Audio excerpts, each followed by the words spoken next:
Materi selanjutnya itu tentang eh, method ya. Jadi method ini intinya kita mengakses subclass ya, subclass dari suatu blok kode nanti gitu ya. Oke, jadi method itu apa? Jadi method itu intinya adalah kumpulan baris kode ya yang kita kelompokkan gitu. Nanti kita bisa akses. Jadi dia baris kode atau blok kode ataupun kelas yang berbeda untuk menjalankan tugas tertentu. Jadi metode itu ada dua, ada fungsi. Fungsi ini nanti dia memiliki nilai dan void yang dia tidak memiliki nilai gitu ya. Nah, contohnya seperti ini. Nah, di sini ada beberapa yang bisa Anda baca ya untuk public, private sama protected gitu ya. Nah, ini ada bedanya. Kalau public itu untuk satu kelas yang sama ini Anda bisa akses nanti untuk package yang sama Anda bisa, subclass yang sama Anda bisa, package lain bisa. Kalau protected, satu kelas bisa diakses, package yang sama bisa diakses, dan subclass yang sama bisa diakses, tapi package lain tidak bisa gitu ya. Package itu maksudnya ini. Jadi Anda bisa membuat blok-blok kelas ya yang ada di Java ini, Java package namanya. Misalkan saya bikin package 1. Nah, package 1 misalnya latihan 1 ini saya masukkan semua ke package 1. Ya. Nah, ini latihan 1 ini ada di package 1, artinya kalau latihan 1 ini ada satu metode di dalamnya yang bernilai protected, dia tidak akan bisa, kelas ini tidak akan bisa diakses dari luar package-nya gitu ya. Nah, begitupun kalau misalkan dia private gitu ya. Kalau private itu dia kelas yang sama, satu kelas ini bisa diakses, tapi package yang sama, subclassnya tidak bisa diakses gitu ya. Yang berbeda tidak bisa diakses, sama package lain tidak bisa diakses gitu ya. Jadi kalau misalkan dia private, artinya kalau di sini ada satu kelas Java lagi, misalkan sini Java gitu ya. Nah, kalau dia private nilainya ini kan public nih masih bisa. Kalau private dia si Java method ini tidak akan bisa diakses dari latihan 1 gitu ya. Oke. Ini untuk Java method akan saya berikan contohnya. Jadi method itu sesuai yang saya jelaskan tadi, ada dasarnya itu ada fungsi dan void gitu ya. Nah, contohnya metode fungsi itu adalah seperti ini. Contoh, saya bikinnya itu di luar metode main gitu ya, metode main, karena dia sebuah ini sebenarnya namanya metode juga gitu ya, namanya itu metode main. Kita akan bikin metode baru namanya metode, misalkan di sini fungsi gitu ya, fx gitu, kita sebutnya fungsi fx. Nah, kita akan buat metode fungsi fx gitu ya, fx dimana fx itu rumusnya adalah akar dari x plus 1 ya, sama dengan skrt akar dari x plus 1. Nah, nanti kita bisa tinggal panggil metode fungsi fx ini. Jadi kalau kita pengen mencari suatu akar x plus 1, kita tinggal masukkan nilai x-nya saja gitu ya. Caranya begini. Caranya adalah, kalau Anda lihat di sini kita pakai public static double. Nah, public static double. Nah, metode ini dia punya nilainya itu seukuran apa? Nilainya itu adalah berbentuk double gitu ya. Tipe nilainya itu adalah double. Nah, saya bikin nama metodenya di sini adalah metode fungsi misalkan. Ini terserah Anda mau masukkan nama apapun. Dengan fungsi itu nilai yang harus kita inputkan adalah x gitu ya. Dimana rumusnya, ingat itu skrt. Misalkan saya definisikan di sini double perhitungan sama dengan mat skrt dari fungsi x-nya. Dan terakhir harus ada metode fungsi itu harus ada return. Return itu adalah nilai perhitungan. Oke, gitu ya. Fungsi, oke, ini integernya lupa ya. Integer x gitu ya. Nah, jadi ada fungsi fx di sini. Fx kita harus menginputkan nilai x nanti, di mana perhitungannya itu adalah akar dari ini x plus 1 ya. X plus 1. Nah, nanti nilai fx ini karena fx ini dia sebagai fungsi, maka dia punya nilai. Nilainya itu tipenya apa? Tipenya double. Nah, kalau Anda melakukan perhitungan matematik ya, matematik misalkan Anda melakukan perhitungan fx sama dengan akar dari x plus 1. Nah, saat Anda masukkan x-nya sama dengan misalkan 8, berarti akar dari 8 adalah 3, berarti nilai fx itu adalah 3. Ya, misalkan contoh nilai x itu misalkan sama dengan 8, berarti nilai fx sama dengan akar dari 9 ya, 8 tambah 1 9, berarti nilainya 3. Nah, ini yang disebut bahwa metode fungsi itu dia mempunyai nilai. Jadi dia menggambarkan fungsi ya, fungsi matematik, di mana fungsi matematik ini dia punya nilai. Nilainya bisa double, bisa integer, bisa string, bisa apapun ya. Yang jelas metode ini dia punya nilai. Nilai itu sebesar apa? Sebesar hasil proses yang ada di dalamnya. Dan karena dia metode fungsi, ciri khas satunya lagi adalah dia punya return. Jadi metode fungsi itu harus punya return dan dia punya nilai tertentu, ukuran nilainya adalah double gitu ya. Nah, jadi kalau kita panggil metode ini, kita tinggal panggil dengan cara fungsi. Dengan cara karena dia punya nilai double, itu kita bisa alokasikan dengan cara double. Misalkan panggil metode sama dengan fungsi. Nah, kita inputkan di sini. Inputkan misalkan kita maunya 8 gitu ya.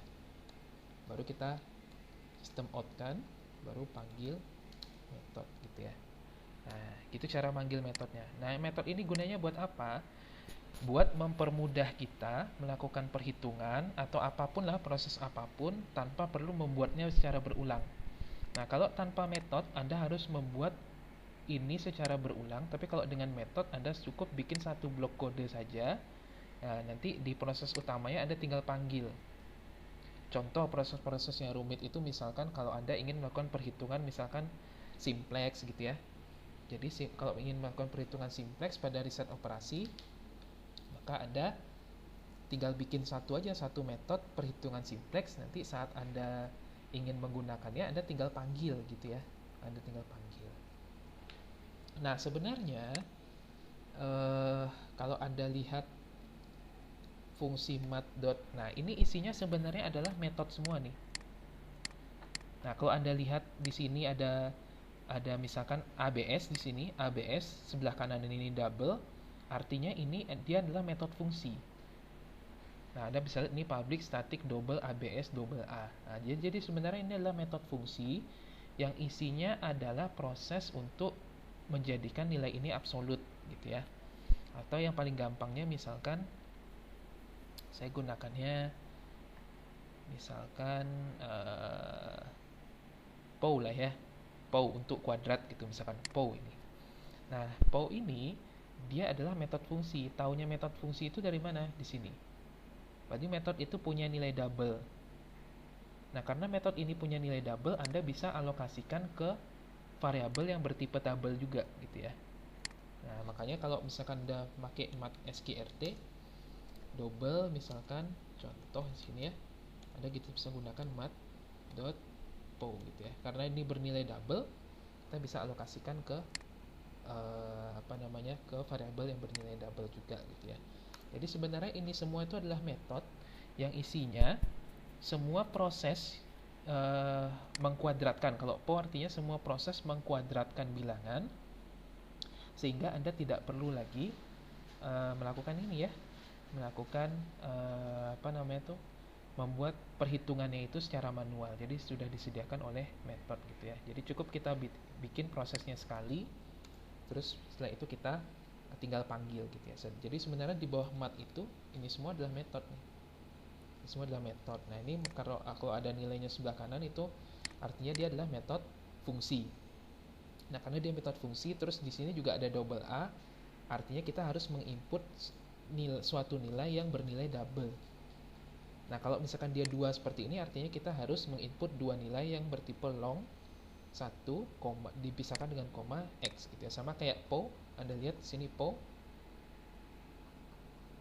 Mana POW nih. Nah, POW ini kita harus menginputkan dua nilai dan nanti hasilnya adalah double dalam bentuk bertipenya double gitu ya. Jadi Anda harus masukkan nilai 1 dan masukkan nilai 2. sebenarnya matpo ini adalah dia metode gitu ya.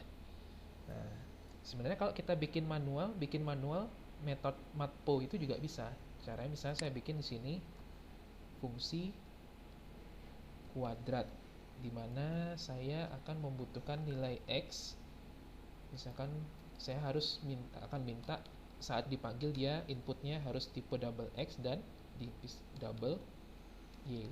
Nanti prosesnya adalah x dikali y gitu ya. Nah, di return perhitungan. Nah, sebenarnya isi dari matpo itu adalah metode fungsi seperti ini gitu ya. Jadi saat Anda gunakan Anda tinggal panggil ya. Nah, fungsi kuadrat masukkan misalkan 2 pangkat 2 gitu ya. 2 pangkat 3 gitu misalkan. Hasilnya adalah 8 ya. Oke, ini dikuadratkan ya. Ya harusnya ini misalkan ini harus di looping deh ini.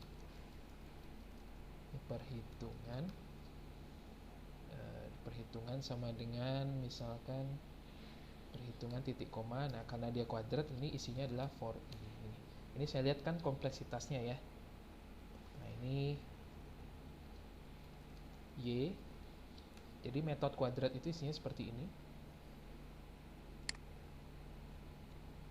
Oke, isinya adalah perhitungan x ya, x dikali ya misalkan x dikali sebanyak, oke ini kita samakan dengan x ya, x berarti ini x di perhitungan dikali x gitu ya. Nah, ini algoritmanya sebenarnya cukup lumayan rumit ya. Nah, ini hasil saya masukkan di sini double. Jadi di kuadrat itu saja sebenarnya kita melakukan fungsi kuadrat itu ada proses yang cukup rumit gitu ya. Jadi dengan satu metode ini saja kita cukup bikin sekali proses saja. Nanti Anda bisa panggil gitu ya untuk kalau Anda butuh melakukan kuadrat gitu ya, misalkan. Hasil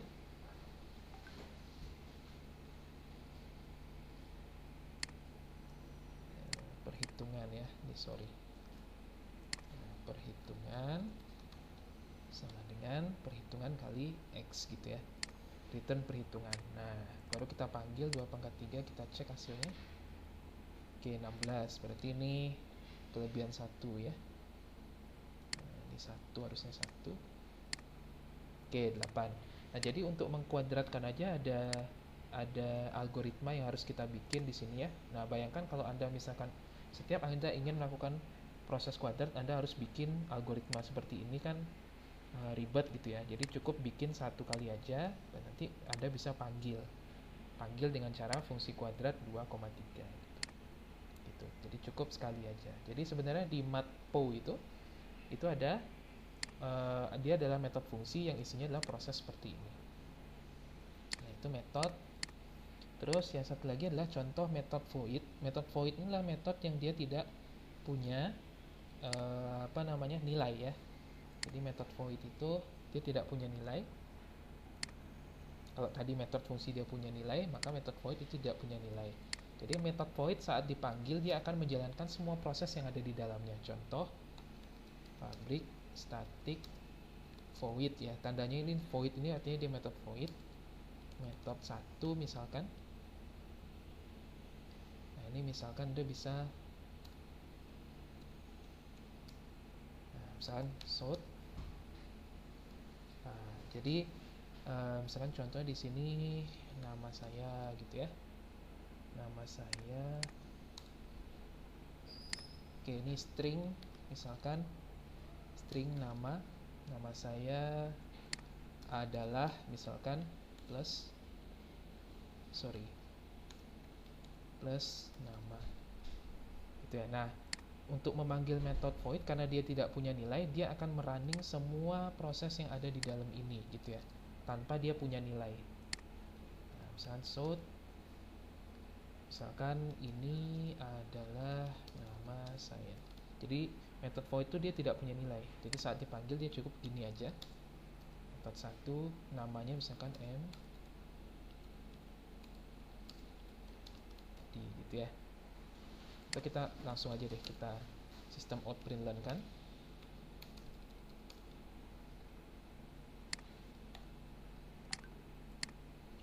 Oke, metode 1. Oke, ini karena dia tidak punya nilai berarti dia tidak bisa di print ya. Jadi kita cukup panggil dengan cara seperti ini. Jadi kalau tadi di di metode karena dia punya nilai, kita bisa langsung panggil atau bisa masukkan ke ke sistem out println. Dia punya nilai tipenya double tadi ya, metode fungsi. Kalau ini nggak bisa, cukup kita panggil gini saja. Metode 1 namanya misalkan M saja. Nah, jadi metode void itu dia berisi sejumlah blok kode yang dimana pada saat kita panggil itu akan menjalankan semua kode yang ada di dalamnya. Nah, ini nama saya adalah Mzakyadi, jadi cukup kita panggil metode 1 Mzakyadi gitu misalkan. Oke, itu metode void, dia tidak punya nilai. Nah, kalau metode fungsi dia punya nilai tadi ya, kita bisa alokasikan ke sistem out println misalkan.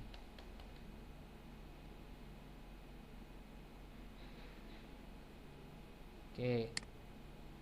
Nah, misalkan kalau Anda pengen langsung alokasikan ke sistem out println, ini bisa karena dia punya nilai ya. Nah, gitu bisa gitu ya. Tapi kalau method void itu nggak bisa karena prinsipnya method void adalah menjalankan semua proses yang ada di dalamnya. Nanti ada situ ada sistem out println, ada macam-macam gitu ya. Nah, method void ini tandanya, misalkan contohnya, sini ada nggak method void? Biasanya itu tertulis dengan jelas void di situ gitu ya. Nah, coba kita lihat metode yang lain, misalkan list. Kalau kita pakai list ini ya, kita lihat array dinamis ini.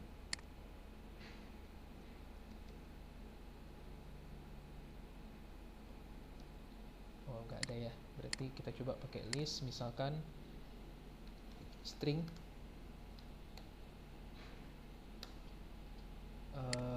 contoh saja sama dengan new array list string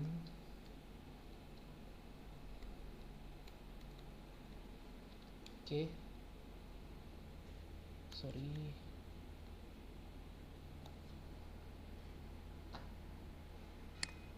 Import, kita import dulu.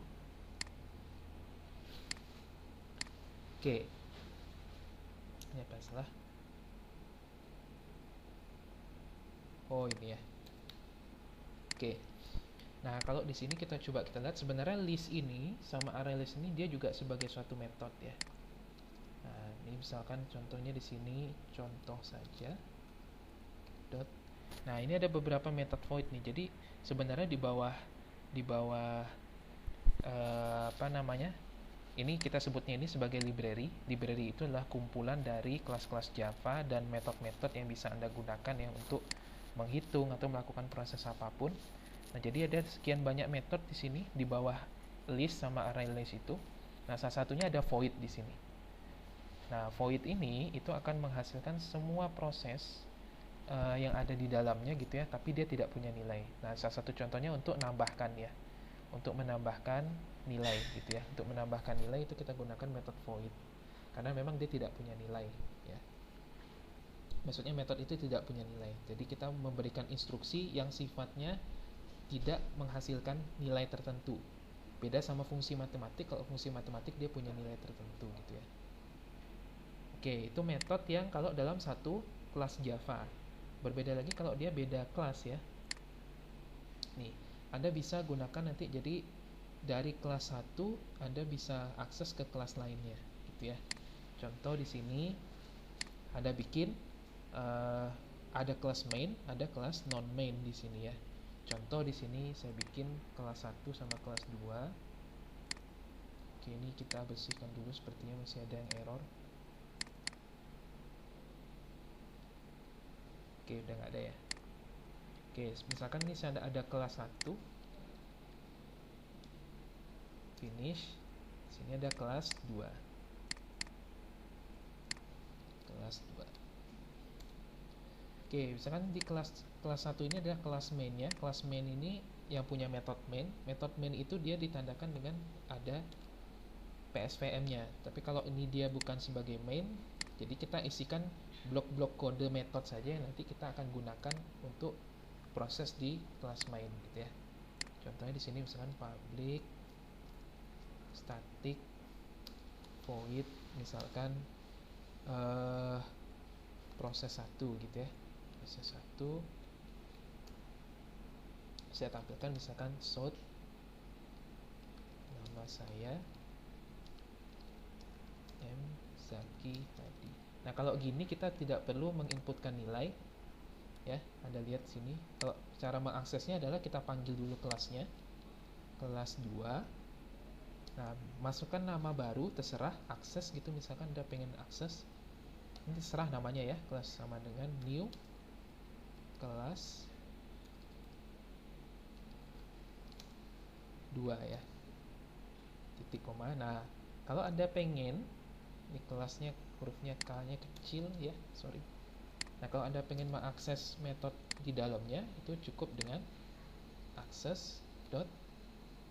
Oke, ini harus di save dulu. Akses dot, kita akses kelasnya itu namanya adalah proses 1.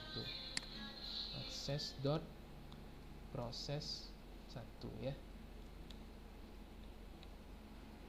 Nah, gitu cara mengaksesnya gitu ya. Jadi proses 1 kita akses karena proses 1 ini ada di bawah kelas 2. Nah, cara memanggil kelasnya adalah kelas, nama kelas, terus nama barunya, serah di nama barunya apa, sama dengan new kelas 2. Terus akses, kita pakai nama barunya dot. Nah, Anda bisa mengakses apapun yang ada di bawah sini. Bahkan Anda juga bisa mengakses angka ya, misalkan INTA di sini. Nah, Anda juga bisa mengakses angka. Akses dot. Nah, ini A. Anda bahkan juga bisa mengakses variabel yang ada di dalam itu ya. Variabel A. Nah, gitu. Anda bisa juga mengakses variabel A. Nah, itulah gunanya konsep protected yang saya jelaskan ini, public, protected, private. Jadi kalau kelasnya itu public, dia bisa diakses ya dari kelas lain gitu ya. Nah, kalau misalkan dia protected, dia tidak bisa diakses dari kelas lain yang berbeda package. Nah, kalau ini saya contohkan di sini. Kalau saya akses ini, misal saya bikin di sini misalkan private ya. Nah, itu dia tidak akan bisa diakses dari itu. Dia tidak akan bisa diakses dari kelas lain. Private. Kalau protected,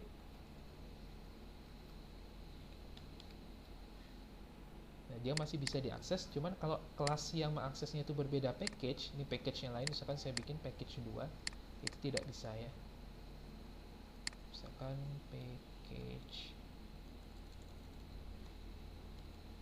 2. Nah, itu nggak bisa ya kalau diakses dari package 2 gitu. Itulah bedanya protected, public sama private gitu. Oke, itu materi untuk metode. Materi metode ini berguna nanti saat kita akan belajar library ya. Jadi untuk proses-proses perhitungan Anda tidak perlu, misalkan Anda ingin menghitung simplex, nanti suatu saat Anda tidak perlu membuat algoritma simplex itu ya yang sangat rumit itu secara manual, tapi cukup Anda gunakan library. Library itu adalah sekumpulan kelas atau metode yang sudah prosesnya dibikin orang. Misalkan gitu ya, contohnya untuk library, misalkan library simplex gitu misalkan Java gitu ya. Nah, jadi di library itu orang sudah sediakan semua proses, misalkan untuk perhitungan Java, untuk perhitungan simplex, atau untuk pengolahan kata, atau mungkin Anda butuh untuk optimasi, atau mungkin untuk prediksi. Itu semua orang sudah tulis algoritmanya di situ. Dengan belajar metode Anda bisa tinggal panggil gitu ya. Jadi Anda tidak perlu membuat proses algoritmanya, misalkan simplex contohnya secara manual, tapi Anda cukup tinggal panggil kelas-kelas atau metode-metodenya saja yang sudah dibikin oleh orang. Nah, jadi di internet itu banyak sekali library Java yang sudah dibikin orang gitu ya, termasuk untuk proses optimasi. Kalau nanti suatu saat Anda ingin melakukan perhitungan proses optimasi, Anda tinggal download library-nya. Library itu berisi sekian banyak apa kelas sama metode. Salah satunya mungkin kalau contohnya library simplex, ya itu berisi tentang algoritma simplex yang tinggal Anda panggil. Nah, nanti setelah Anda panggil, Anda ya panggilnya cukup kayak gini aja nih, mudah seperti ini. Nah, prosesnya sudah dibikin orang, algoritma sudah dibikin orang, Anda tinggal panggil aja. Itulah gunanya kita belajar metode. Makanya saya ajarkan bagaimana mengakses metode dari kelas lain, bagaimana mengakses metode dari kelas yang sama seperti ini gitu ya. Gunanya untuk nanti menggunakan library saat Anda menggunakan library, sehingga membantu mempermudah Anda melakukan perhitungan tanpa membuat algoritmanya secara manual gitu. Jadi algoritmanya sudah dibikin orang, sudah di-share orang, tinggal download library-nya, Anda tinggal panggil algoritma gitu. Oke, silakan dipelajari.